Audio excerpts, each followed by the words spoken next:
طه ما أنزلنا عليك القرآن لتشقى إلا تذكرة لمن يخشى تنزيلا ممن خلق الأرض والسماوات العلى الرحمن على العرش استوى. Bismillahirrahmanirrahim. Assalamualaikum warahmatullahi wabarakatuh. Alhamdulillahirabbil alamin. Wa bihi nasta'inu ala umuri dunya waddin. Asyhadu an la ilaha illallah wahdahu la syarikalah wa asyhadu anna Muhammadan abduhu wa rasuluh. Allahumma shalli wa sallim wa barik ala Muhammadin wa ala alihi wa ashabihi wa man tabi'ahum bi ihsanin ila yaumiddin. Ya ayyuhalladzina amanu taqullaha haqqa tuqatih wa la tamutunna illa wa antum muslimun. Ya ayyuhalladzina amanu taqullaha wa qulu qawlan sadida yuslih lakum a'malakum wa yaghfir lakum dhunubakum wa man yuti'illaha wa rasulahu faqad faza fawzan 'azima. Amma ba'd, fa inna asdaqal hadithi kitabullah wa khairal hadi hadi Muhammadin sallallahu alaihi wa alihi wasallam wa syarrul umuri muhdatsatuha wa kullu muhdatsatin bid'ah wa kullu bid'atin dhalalah wa kullu dhalalatin finnar wa na'udzubillahi minan nar. Ikhwani azanallahu wa iyyakum ajma'in. Alhamdulillah, kita bersyukur atas segala nikmat yang diberikan Allah tabaraka wa taala. Kemudian salat dan salam kita aturkan kepada junjungan kita Nabi besar Muhammad sallallahu alaihi wasallam. Allahumma shalli ala Muhammadin wa ala ali Muhammad. Alhamdulillah, pada kesempatan ini pertemuan pertama setelah libur beberapa bulan, dan untuk kali ini insyaallah kita akan membahas tentang kunci-kunci ilmu atau mafatihul ilmi. Dan malam ini saya akan memulai dengan muqaddimah al-muhimmah, pembukaan yang penting tentang urgensi belajar kunci-kunci ilmu. Khutbah kemarin sudah saya sampaikan sebagian secara global. Malam ini insyaallah akan saya jelaskan secara terperinci. Ikhwani fillah azanallahu wa iyyakum ajma'in. Kita tahu bahwa pentingnya belajar, talabul ilmi, kemudian kembali kepada tuntunan agama di dalam menghadapi segala permasalahan yang dihadapi dalam kehidupan kita.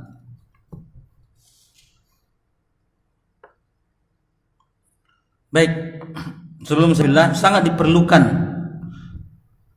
kita butuh satu pijakan, butuh satu landasan yang kuat.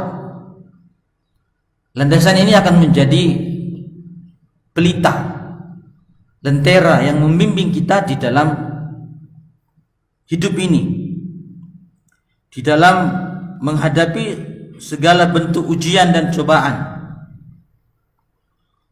Karena ujian dan cobaan, syubhat, fitnah itu bagian daripada ketentuan Allah Subhanahu wa taala. Dan hanya sedikit sekali yang bisa selamat darinya. Apalagi ini di akhir zaman. Maka kembali kepada agama itu solusi syar'i. Solusi syar'i yang diperintahkan oleh Allah Subhanahu wa taala. Selain perintah Allah Subhanahu wa taala, itu ada kewajiban kita di dalam hal tersebut.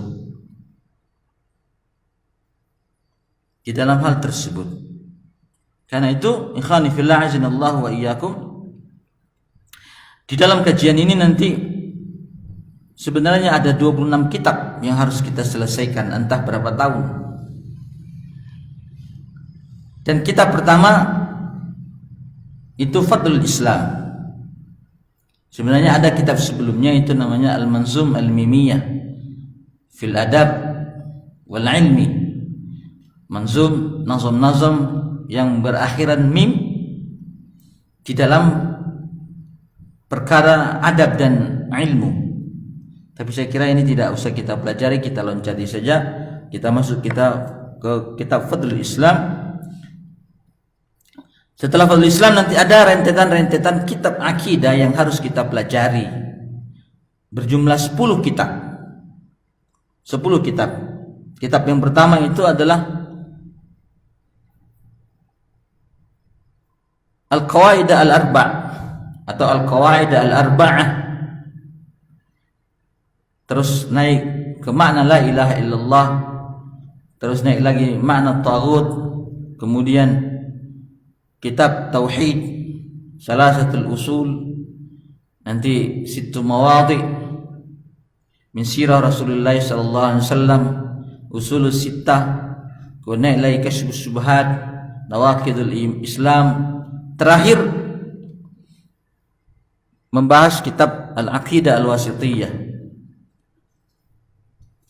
Dan sebagai penguat itu ada Al-Manzum Ar-Ra'iyah yang ditulis oleh Syekh Az-Zanjani rahimahullahu taala tentang kaidah-kaidah teguh di atas sunnah. Kaidah-kaidah teguh di atas sunnah. Baik. Kita tahu ikhwani fillah, ilmu itu dibagi menjadi dua. Ilmu itu dibagi menjadi dua. Pertama, ilmu yang masuk dalam kategori fardu ain. Fardu ain, kewajiban individu-individu yang tidak bisa diwakilkan oleh siapapun. Kedua, fardu kifayah, yang cukup satu orang bisa mewakili yang lain. Fardu ain ini wajib setiap muslim dan muslimah untuk mencarinya. Tidak ada uzur, tidak diizinkan oleh siapapun untuk jahil dalam perkara ini. Tidak boleh jahil satupun di antara kita. Kita wajib mengangkat perkara ini, mengangkat kewajiban ini, agar apa? Ikhwani fillah, agar dimudahkan kita di dalam menghadapi segala permasalahan yang kita hadapi, baik di dunia, lebih-lebih nanti di akhirat. Karena kita semua ikhwani fillah, kita menghadapi 3 kondisi yang sama. Saya, antum, manusia sebelum kita, manusia setelah kita akan menghadapi 3 kondisi yang sama, persis. Tidak ada perbedaan di dalamnya. Tidak ada perbedaan di dalamnya.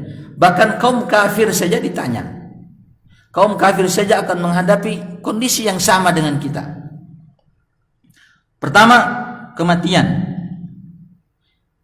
Sadar tidak sadar, cepat atau lambat, kita berjalan pada satu titik yang bernama kematian. Sakratul maut. Karena ini sebuah kepastian. Sehingga Al-Quran membahasakan al-yaqin, keyakinan. Wa'bud rabbaka hatta ya'tiyakal yaqin. Beribadah kepada Allah, Tuhanmu, sampai keyakinan itu datang. Keyakinan itu kematian, karena kematian itu pasti datang. Maka disebut dengan al-yaqin. Firman Allah, kullu nafsin dha'iqatul maut, summa ilaina turja'un. Setiap kita pasti merasakan kematian. Bahasa Al-Quran itu dha'iqah, merasakan. Karena kematian itu ada rasanya, yaitu kepedihan yang luar biasa. Kepedihan yang luar biasa. Mau muslim, mau kafir, itu pasti merasakan sakit. Maka bahasa Al-Quran dha'iqatul maut. Dan harapan kita sebagai muslim ketika meninggal dunia, tentu yang kita harapkan adalah husnul khatimah. Husnul khatimah. Dan salah satu tanda husnul khatimah dengan mengucapkan kalimat la ilaha illallah. Sebagaimana hadis Muadz bin Jabal radhiyallahu anhu, riwayat Imam Abu Daud, Rasulullah sallallahu alaihi wasallam bersabda, "Man kana akhiru kalami la ilaha illallah dakhala al-jannah." Siapa yang ujung katanya, terakhir ia ucapkan kalimat la ilaha illallah, masuk surga. Masuk surga. Subhanallah. Lalu pertanyaan, bagaimana kita mau mengucapkan kalimat ini, ikhwani fillah? Di penghujung hidup, saat sakratul maut itu tidak ada kendali manusia. Tidak ada kendali kita. Di situ nanti akan berperan ilmu, pemahaman, keyakinan dan amal. Bagaimana kita mengucapkan ini kalau kita tidak paham kalimat la ilaha illallah? Apa konsekuensinya, apa kewajiban-kewajibannya, apa rukun-rukunnya? Mustahil itu. Ini adalah salah satu ilmu yang wajib kita pelajari.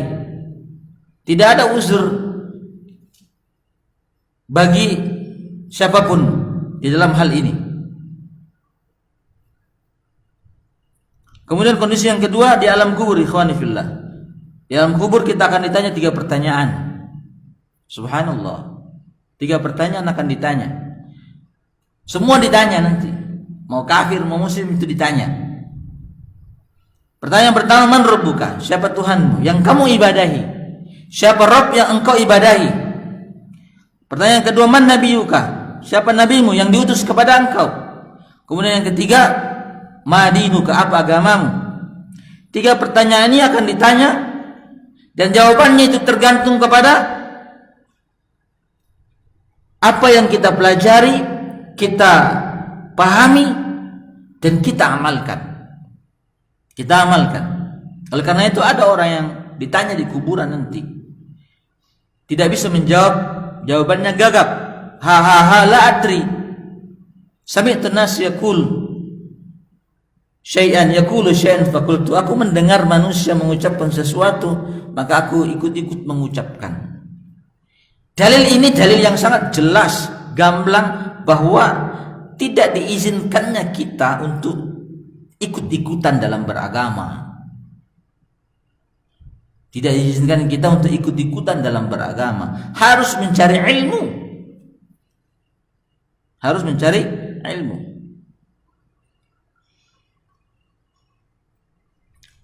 Begitu juga bagaimana kita mengenal Allah Subhanahu wa taala, bagaimana kita mentauhidkan Allah Subhanahu wa taala. Di level apa? Di level tauhid apa kita bisa menjawab pertanyaan man rabbuka? Kan kita belum tahu toh? Atau mungkin nanti sudah tahu, alhamdulillah. Di level mana pertanyaan man rabbuka bisa kita jawab? Dengan jawaban Rabbi Allah. Pertanyaan apa? Tuhanku adalah Allah. Di level mana pengetahuan itu sehingga kita bisa terlepas daripada kewajiban itu? Kemudian tentang Nabi SAW, ada hak-hak Nabi atas kita, ada kewajiban-kewajiban kita terhadap Nabi SAW, mengetahuinya, mengikuti dakwanya, mengikuti sunnahnya.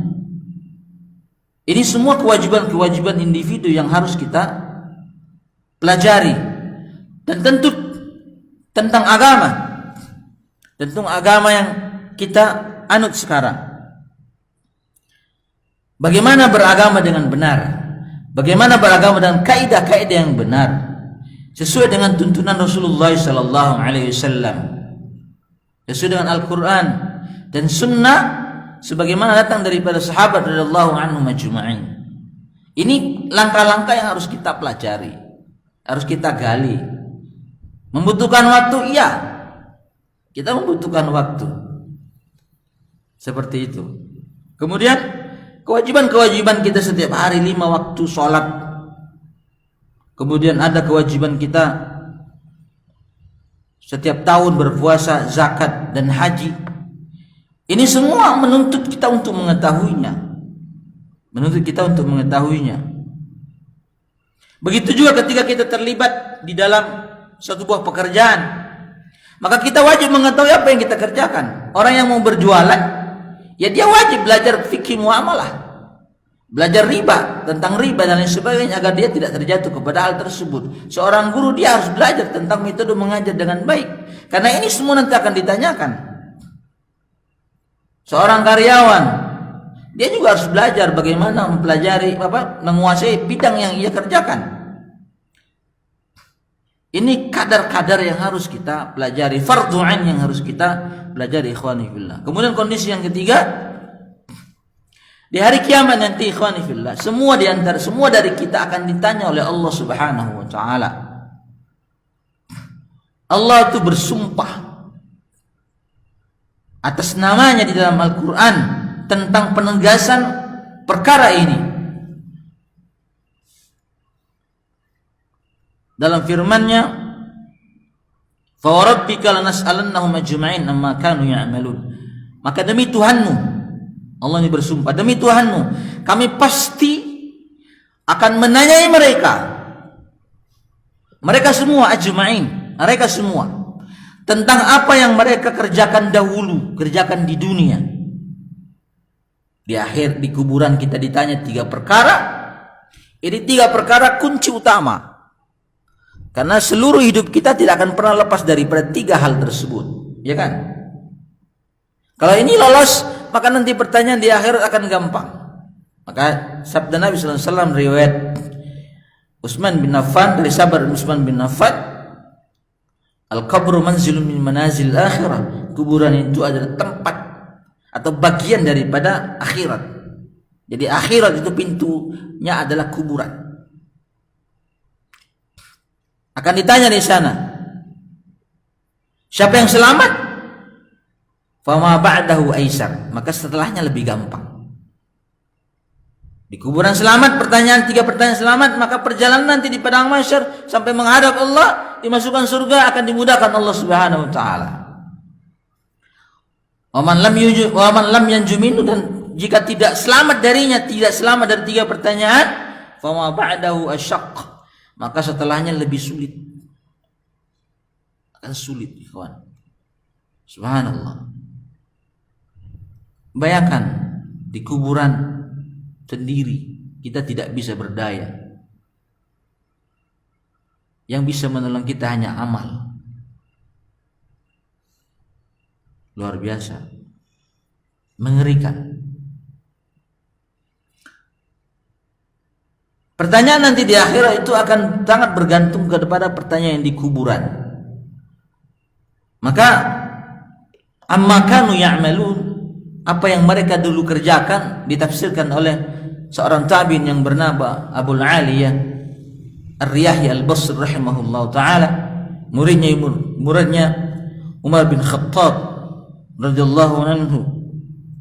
Tafsirannya ini juga dinukil oleh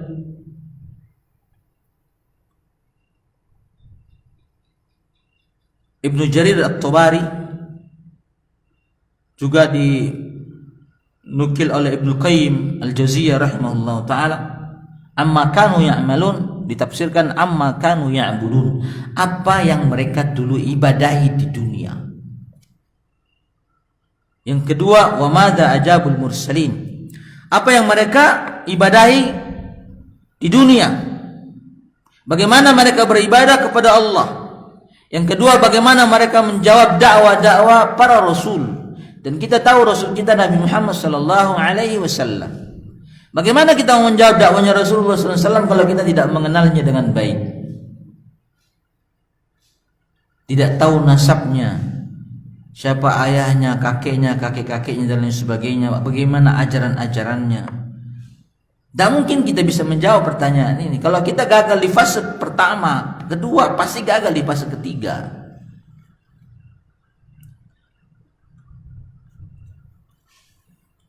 Dalam surah Al-Qasas, Allah juga menjelaskan 2 hal tersebut. Wa yawma yunadihim fayaqulu ayna syuraka'i allazina kuntum tazumun. Dan ingatlah pada hari itu Allah menyeru kepada mereka seluruh manusia. Seraya berkata, di manakah sekutu-sekutu yang dahulu kalian sangka itu tandingan-tandinganku? Ini ditanya kadar tauhid kita, ikhwan. Maka saya tadi bilang, pada level mana tauhid itu kita bisa menjawab pertanyaan Allah Subhanahu wa taala.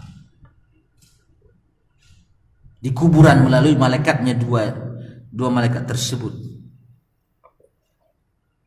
Kemudian Sambungan ayatnya, wa yauma yunadihim fayaqul madza ajabtumul mursalin. Pada hari itu juga Allah memanggil manusia, bertanya kepada manusia, madza ajabtumul mursalin. Bagaimana kalian menjawab dakwah-dakwah Rasulku, utusan-utusanku? Ini ikhwani fillah. Pertanyaan-pertanyaan seperti ini akan dihadapi seluruh dari kita. Ditanya tentang kadar tauhid, ditanya tentang kadar ittiba kita kepada Nabi sallallahu alaihi wasallam. Maka ini semua kewajiban-kewajiban yang harus kita pelajari. Kita harus ingat bahwa kita itu hidup ada misi, ada visi, ada hikmat. Allah menciptakan kita sebagaimana dalam firman-Nya surah Az-Zariyat ayat 56, "Wa ma khalaqtul jinna wal insa illa liya'budun." Dan aku tidak menciptakan jin dan manusia melainkan supaya mereka beribadah kepadaku. Ini kadar yang akan ditanyakan. Kadar ibadah, kadar tauhid, kadar ittiba. Karena kita ikhwani fillah tidak sia-sia. Diciptakan oleh Allah bukan perkara yang sia-sia. Afahasibatum annama khalaqnakum abatha wa annakum ilaina la turja'un. Apakah kamu mengira bahwa sesungguhnya kami menciptakan kalian abath, sia-sia, dan mengira kalian tidak dikembalikan kepadaku? Mustahil. Karena kita ada visi, ada tujuan diciptakan oleh Allah Subhanahu wa taala, maka tentu ada pertanggungjawabannya. Dan pertanggungjawaban di akhirat pasti berbeda dengan pertanggungjawab kita terhadap atasan kita. Maka ikhwani billah, langkah ini kita mulai dengan cara mempelajari silsilah akidah. Silsilah akidah. Guru kami menamakan silsilah al-aqidah allati tunji minan nar. Silsilah akidah yang menyelamatkan daripada api neraka. Saya sudah sebutkan ini ada 10 kitab. Mudah-mudahan insyaallah bisa berlanjut. Dan 10 kitab ini sudah diajukan oleh guru kami kepada Syekh Saleh Fauzan, karena beliau langsung berguru sama beliau, dan beliau mengatakan ini cukup untuk menjadi bekal setiap muslim untuk mempelajarinya dan menyelamatkan daripada api neraka yang tadi saya sebutkan. Selain itu ikhwani fillah, ada juga mempelajari adab dan akhlak. Karena adab dan akhlak itu ada kadar kewajiban yang harus kita pelajari. Akhlak dan adab itu bukan pelengkap, tapi ada kadar yang harus kita pelajari. Karena dakwah para rasul dilanjutkan oleh para sahabat dan salafus saleh itu menggabungkan semuanya, akidah, muamalah, adabnya. Kadang-kadang kita salah persepsi, adabnya kita kesampingkan, sehingga kadang bermuamalah kita buruk. Oke, casing kita mungkin sudah sunnah, tapi bermuamalah kita buruk. Kenapa? Karena ada kadar-kadar dari akhlak yang harus kita pelajari, yang harus kita gali. Itu nanti di manzum As-Sir ila Daril Akhirah karya Syekh Abdul Rahman As-Sa'di rahimahullah taala akan dibahas di sana. Dan ini ikhwani fillah, belajar inilah yang disebut dengan at-taqsil al-ilmi. At-taqsil apa? Al-ilmi, membangun pondasi ilmiah di dalam diri kita. At-taqsil al-ilmi. Dan inilah yang dibahasakan oleh para ulama. Mereka mengatakan man akhadha min ma'inil ilmi indabat. Siapa yang mengambil ilmu dari sumbernya, sumber mata airnya ilmu, maka dia akan kokoh, dia akan kuat. Dia akan kuat, lurus, istiqamah. Wa man akhadha min muhaitil ilmi tarab. Dan siapa yang mengambil dari lautan ilmu, ilmu itu lautan. luas. Dia mengambil dari lautannya bukan dari sumbernya, ittarat, maka dia akan goyah, dia tidak akan kuat. Maka kita butuh ilmu-ilmu dasar, ilmu-ilmu kunci, kaidah-kaidah ilmiah yang menjadi pijakan dasar kita di dalam menghadapi hidup. Perkataan Ibnu Taimiyah rahimahullah ta'ala, perkataan yang luar biasa menurut saya. Beliau mengatakan la budda an yakuna ma'al insani usulun kulliyah turaddu ilaiha al-juz'iyat liyatakallama bi'ilmin wa 'adlin thumma ya'rif al-juz'iyat kayfa waqa'at wa illa fayabqa fi kadhibin wa jahlin fil juz'iyat wa jahlin wa zulmin fil kulliyat fayatawalladu fasadun 'azim. Wajib setiap manusia, setiap insan itu memiliki dasar umum, kaidah umum, universal, di mana dengan kaidah itu yang ia miliki, permasalahan-permasalahan cabang dikembalikan kepada dasarnya, kepada pondasinya. Agar apa ikhwan? Agar orang itu berbicara dengan ilmu. Berbicara apa? Dengan ilmu dan bersikap dengan adil. Itu goalnya. Orang berbicara dengan ilmu dan bersikap dengan adil.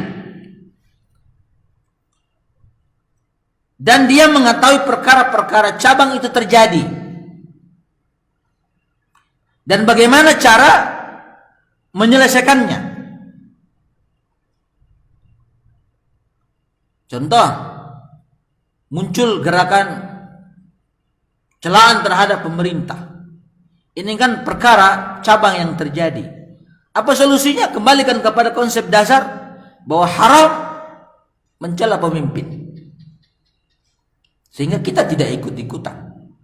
Walau dengan bahasa apapun, bahasa jihad melawan kezaliman, Ahlussunnah itu straight way, lurus ke depan. Ya, tidak terpengaruh, tidak ikut-ikutan mencela. Setiap awal tahun terjadi apa?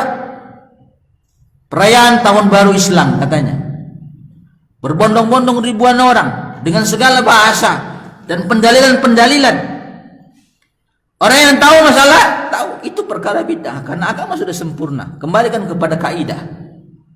Dia yakini kaidah itu bahwa agama telah sempurna, lurus dia tidak akan tergoyahkan oleh segala macam hiasan-hiasan bid'ah yang dibuat oleh orang. Walaupun jutaan orang mengatakan itu bid'ah, baik, karena bertentangan dengan kaidah dasar dari agama yang ia pahami, tidak peduli. Itu maksudnya. Kalau tidak seperti itu, ikhwan, dia akan berada fayabqa fi jahlin wa zulmin fil juz'iyat, maka dia akan berada pada kebodohan dan kezaliman di dalam perkara-perkara cabang. Artinya dia akan ikut-ikutan. Kemudian wa jahlin wa zulmin, dan kebodohan serta kezaliman di perkara-perkara usul, perkara-perkara dasar. Karena dia perkara dasar tidak tahu, maka dia terjatuh kepada perkara-perkara cabang. Apa akibatnya, ikhwan? Fayatawalladu fasadun 'azim. Maka lahir darinya kerusakan yang besar. Kerusakan yang besar. Orang itu kalau sudah berbicara dengan ilmu dan bersikap dengan adil, maka pasti dia bangun pondasi-pondasi ilmu di dalam dirinya. Karena itu, ikhwan, penjelasan ilmu sebagaimana dikatakan oleh Imam Az-Zarkashi rahimahullahu ta'ala, wal hakim iza arada at-ta'lim la budda an yajma'a baina bayanain ijmaliyun tatashawwaqu ilaihi an-nufus wa tafsiliyun taskunu ilaihi. Seorang yang bijaksana jika ingin mengajar, maka dia mengumpulkan dua metode. Metode pertama, dia menjelaskan secara global Ini pondasi. Sehingga jiwa itu tertarik untuk mempelajarinya. Kemudian metode yang kedua terperinci. Karena terperinci, paham, memahaminya mudah, sehingga jiwanya tenang, tidak akan tergoyahkan oleh apapun. Oleh karena itu ikhwani fillah, pondasi ini perlu kita bangun, kita perkuat dengan cara mengambil ilmu dengan jalan yang benar. Dan itulah apa tadi? At-tahsil al-ilmi. Mengambil ilmu dari sumbernya. Dari ilmu yang kecil dulu. Jangan belum pernah belajar langsung belajar akidah wasithiyah. Stres kita nanti. Ujung-ujungnya mujassimah. Nah, itu. Mengambil ilmu dari dasarnya dulu. Begitu juga guru mengajarkan dari dasar dulu. Itulah disebut dengan al-muallim ar-rabbani. Sebagaimana dikatakan Ibnu Abbas radhiyallahu anhuma, alladzi yu'allimu an-nasa sigar al-ilmi qabla kibarihi. Yang mengajarkan manusia ilmu-ilmu dasar dulu. Setelah kuat baru dia ilmu yang besar. Inilah yang disebut dengan mengambil ilmu dari sumber mata air ilmu, min ma'inil ilmi. Kenapa ikhwani fillah? Sebagaimana tadi saya singgung, ilmu itu sangat luas. Tidak mungkin kita mengumpulkan seluruh ilmu, itu mustahil. Itu mustahil. Sebagaimana penyair mengatakan,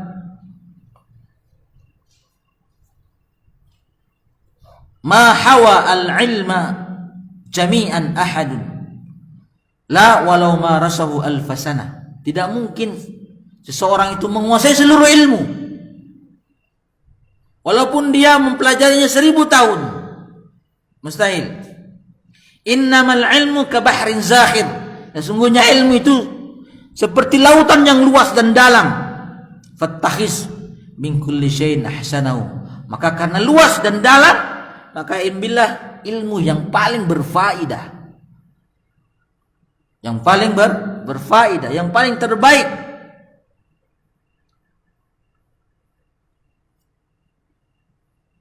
Maka satu kekeliruan thalibul ilmi itu belum belajar dasar-dasar ilmu, kemudian dia mengambil ilmu yang lebih besar. Sederhana saja logikanya. Orang salaf mengatakan ta'amul kibar summun lisghar. Makanan orang besar, orang dewasa itu racun bagi anak kecil. Ya tak? Anak kecil antum kasih panggang ayam bisa apa tidak? Tidak bisa. Seperti itu. Baik. Kemudian sisi pentingnya belajar kunci-kunci ilmu ikhwani fillah. Seseorang yang sudah memiliki usul kulliyah ini memudahkan dirinya untuk mengetahui perkara-perkara cabang, sehingga ketika terjadi dia tenang saja. Dia tenang saja. Lihat Anas bin Malik radhiyallahu anhu ketika terjadi fitnah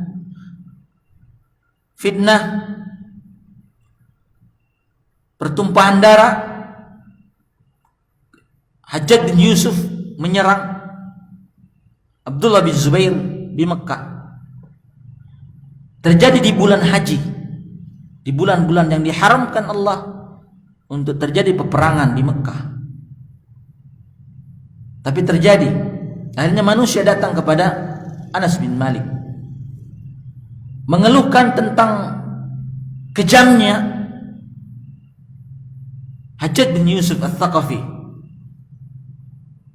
Apa kata Anas bin Malik? Isbiru hatta talqauni alal hawd. Kada sami'tu nabiyakum yaqul. Sabarlah kalian terhadap kezalimannya Hajjaj bin Yusuf sampai kalian menjumpaiku. Begitu aku mendengar nabi kalian mengucapkan. Selesai, orang pulang semuanya. Itu namanya kuat di atas dasar. Itu namanya kuat di atas dasar. Dan itulah para ulama caranya mengajarkan kepada murid-muridnya. Ibnu Qudamah itu mengarang 4 kitab fikih. Atau kitab fikih. Para kata ulama zaman sekarang, seakan-akan Ibnu Qudamah itu mengajarkan kita bahwa fikih yang pertama itu untuk SD, fikih kedua untuk SMP, fikih ketiga untuk SMA, dan yang fikih yang keempat itu untuk mahasiswa. Fikih yang pertama itu satu pendapat, yang kedua dicampur lagi. Kemudian pendapat buku yang fikih yang keempat itu pendapat Imam Ahmad disandingkan dengan pendapat imam-imam yang lain. Itu. Baik. Maka ikhwani fillah, saya kembali kepada perkataan Ibnu Taimiyah, kalau tidak seperti itu ikhwan, maka akan terjadi kerusakan. Akan muncul perkara-perkara bid'ah. Sembarangan orang berbicara, merusak akal, merusak jiwa, menjadi sebab terjadinya pertumpahan darah. Banyak orang yang terbunuh sia-sia hanya gara-gara ucapan-ucapan emosional dari orang-orang yang mengaku berilmu tetapi mengambil ilmunya bukan dengan jalan yang benar. Surya itu ikhwani fillah. Kenapa seperti itu? Itu karena hasutan-hasutan, ceramah-ceramah dai-dai muda yang mengajak orang untuk memberontak terhadap pemimpinnya Bashar al-Assad, la'anallahu alaihi. Masyarakat terprovokasi. Sekarang berapa juta umat Islam yang terbunuh? Mereka dulu meminta fatwa kepada ulama kibar di Arab Saudi, di Lajnah Daimah. Bagaimana Syekh, bolehkah kita memberontak? Sedangkan pemimpin kami kafir. Kata ulama, jangan. Walaupun kalian secara syar'i boleh, karena pemimpin kalian kafir, tapi secara kekuatan kalian tidak mempunyai, maka jangan. Tapi karena emosinya, sekarang dilihat akibatnya apa. Terjadilah ajakan-ajakan kudeta, mencela pemimpin, azan dengan azan hayya 'alal jihad. Ini kan orang yang berbicara ilmu, berbicara tentang sesuatu yang tidak ia mengerti, hanya mengcopy paste dari kitabnya Salman Al-Audah, hayya 'alal jihad. Akhirnya kerusakan yang timbul, korban yang timbul, ngebom bunuh diri atas nama agama, ya tak? Berjihad katanya. Jihad dari mana? Tidak ada. Jihad dalam Islam itu ada aturannya. Dalam riwayat Bukhari, Al-Imam Mujudna, pemimpin itu adalah perisai, yuqatalu min wara'im, berperang dari belakangnya. Instruksinya, kalau bukan pemimpin yang menginstruksikan, maka tidak boleh. Tidak boleh. Haram hukumnya.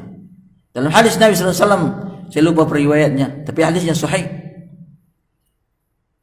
Pada suatu hari Nabi SAW keluar bersama para sahabatnya untuk berjihad.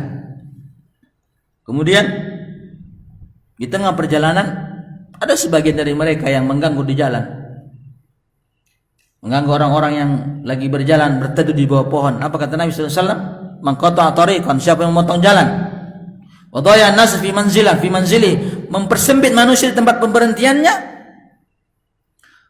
au yu'dhin nas, atau menyakiti manusia, fala jihadalah, maka tidak ada jihad baginya. Ini jihad yang resmi yang dipimpin oleh kepala negara yang bernama Rasulullah SAW. Tapi karena mengganggu manusia, fala jihadalah, tidak ada jihad. Lalu bagaimana dengan yang mengatasnamakan jihad, mengganggu orang di tengah jalan? Bukan pahala yang didapat, dosa. Ini karena berbicara bukan berdasarkan ilmu. Ya, ilmu berdasarkan pemahamannya sendiri. Maka ikhwani fillah, ini penting buat kita agar kita lurus ke depan. Baik, ini mukaddimah dari saya.